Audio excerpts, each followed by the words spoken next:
गोंडगोवारी जातीला अनुसूचित जमाती अंतर्गत आरक्षण मिळावं यासाठी नागपूरच्या संविधान चौकामध्ये 26 जानेवारीपासून 3 तरुण आमरण उपोषणावर बसलेले आहे। आपण बघू शकतो की आज त्यांच्या आमरण उपोषणाचा 6वा दिवस आहे। प्रकृती देखील त्यांची खालावत आहे। त्यांना समर्थन देण्यासाठी समाजात देखील मोठ्या संख्येने लोक इथे आलेले आहे आणि 1985 पर्यंत गोंडगोवारी समाजाला महाराष्ट्रामध्ये अनुसूचित जमाती अंतर्गत आरक्षण मिळत होतं। मात्र महाराष्ट्र शासनाने केलेल्या संशोधनामध्ये हे त्यांचं आरक्षण त्यांच्या हातून निघालं। त्यामुळे राज्य शासनाने कुठेतरी चुकीचं संशोधन केलं, त्यामध्ये दुरुस्ती करावी आणि सर्वोच्च न्यायालयाच्या आदेशाचं पालन करावं या मागणीसाठी इथे हे संविधान चौकामध्ये आमरण उपोषण सुरू आहे। 6वा दिवस सुरू आहे। अनेक वेळा तुम्ही मोर्चे काढले, यावेळेस हिवाळी अधिवेशनात देखील तुम्ही विधिमंडळावर मोर्चा काढला। काय म्हणणं आहे तुमचं, सरकारची भूमिका काय आहे या संदर्भात? खूप आमचं जे म्हणणं आहे ते संविधानिक म्हणणं आहे। आर्टिकल 15 आणि आर्टिकल 342 नुसार आम्हाला ते राईट आहे आणि संविधानिक मागणी आहे आमची काही चुकीची मागणी नाही आहे। ते 14 डिसेंबरला जो मोर्चा काढला आम्ही, त्या मोर्चाची शहानिशा संपूर्ण माहिती हे माननीय मुख्यमंत्री शिंदे साहेब आणि उपमुख्यमंत्री देवेंद्र फडणवीस साहेब यांना दिली होती। त्यांनी आम्हाला आश्वस्त केलं होतं की आम्ही 1 जानेवारीला तुमचं परिपत्रक काढू। त्यांना पूर्ण डॉक्युमेंटेशन आमच्याजवळ आहे, शासनाचेच डॉक्युमेंट आहे की आम्ही गोंडगोवारी हे अनुसूचित जातीचे आहे।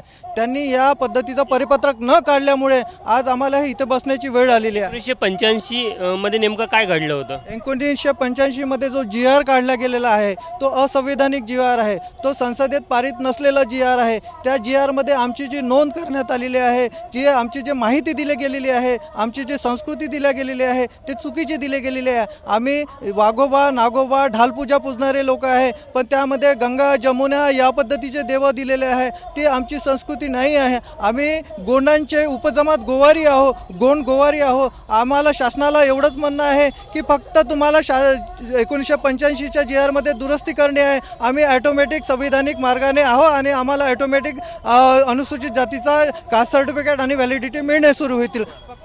केंद्राच्या यादीमध्ये तुम्ही आधीपासून अनुसूचित जमातीमध्ये आहात?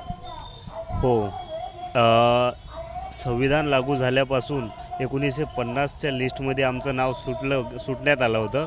तर पहिलं संविधान लागू झाल्याच्या नंतर पहिलं दुरुस्ती विधेयक हे काकासाहेब कालेलकर आयोगाच्या माध्यमातून त्याचं सर्वेक्षण झालेलं आहे। आमची रिकमेंडेशन केलेली आहे गोवारी आणि आलेलं आहे त्याच्यामध्ये गोंडगवारी, कारण गोंडाची उपजमात असल्यामुळं आणि गाईचा जे आमचा व्यवसाय आहे गोवारीचा, गाई चारणे, गाईशी दुधाशी निगडीत अनेक समुदाय असल्यामुळे आम्हाला गोंड हा स्पेसिफिक शब्द लागलेला आहे, त्याच्यामुळं आमचं गोंडगवारी आलेलं आहे। आणि त्याच सर्वेमध्ये यवतमाळ जिल्ह्यामधील वणी केळापूरमध्ये, अमरावती जिल्ह्यामधील मेळघाटमध्ये आणि सिरोंचा जे होता पहिला चांदा जिल्हा होता, आता गडचिरोली आहे, त्या सिरोंच्यामध्ये गोंडगवारी जमातीचे तिथं समुदाय आढळतात असं त्या काकासाहेब कालेलकर आयोगाच्या माध्यमातून विधेयक आहे। आणि नंतर छत्रबंधन उठलं आणि 85चा GR हा नियमबाह्य आहे। नियमबाह्य असून तो म्हणतो का 1985च्या GR मध्ये अशी माहिती दिलेली आहे का हा गोंडगवारी समुदाय फक्त कुरखेडा तहसीलमध्ये आहे, गडचिरोली जिल्ह्यामध्ये। वास्तविक पाहता आता हे माहितीच्या अधिकारामध्ये मागितलेला हे रिपोर्ट आहे।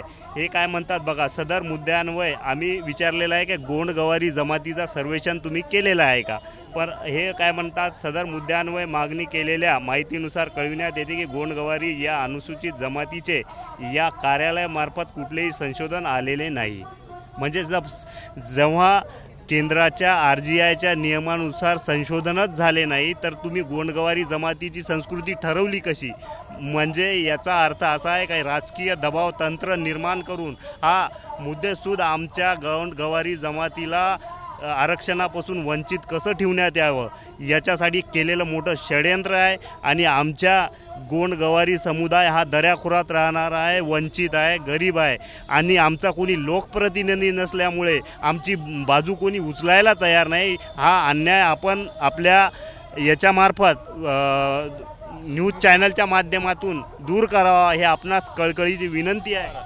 माहितीच्या अधिकारामध्ये राज्य शासनाने जे उत्तर दिलं त्यामध्ये ज्या संशोधनाचा आधार 1985मध्ये घेण्यात आला होता आणि गोंड गवारी समाजाला महाराष्ट्रामध्ये अनुसूचित जमातीमधनं वगळण्यात आलं होतं, त्या संशोधनाबाबत जेव्हा या आंदोलनकर्त्यांनी राज्य शासनाला विचारलं तेव्हा राज्य शासनाने दिलेल्या कागदामध्ये स्पष्ट उल्लेख आपल्याला पाहायला मिळतो की गोंड गवारी या अनुसूचित जमातीचे या कार्यालयामार्फत संशोधन करण्यात आलेले नाही.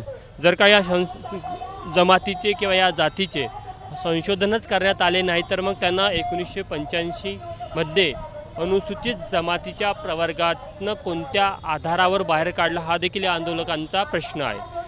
मागच्या 6 दिवसापासून हे आंदोलक आमरण उपोषणावर आहे. शासनाने अजून यांची दखल घेतली नाही. मात्र जेव्हापर्यंत शासन त्यांची दखल घेणार नाही तेव्हापर्यंत ते इथनं उठणार नाही ही देखील भूमिका या आंदोलकांनी घेतलेली आहे. कॅमेरामॅन व्यंकटेश नायडूसह तुषार कोहळे, ABP माझा, नागपूर. ABP माझा, उघडा डोळे बघा नीट.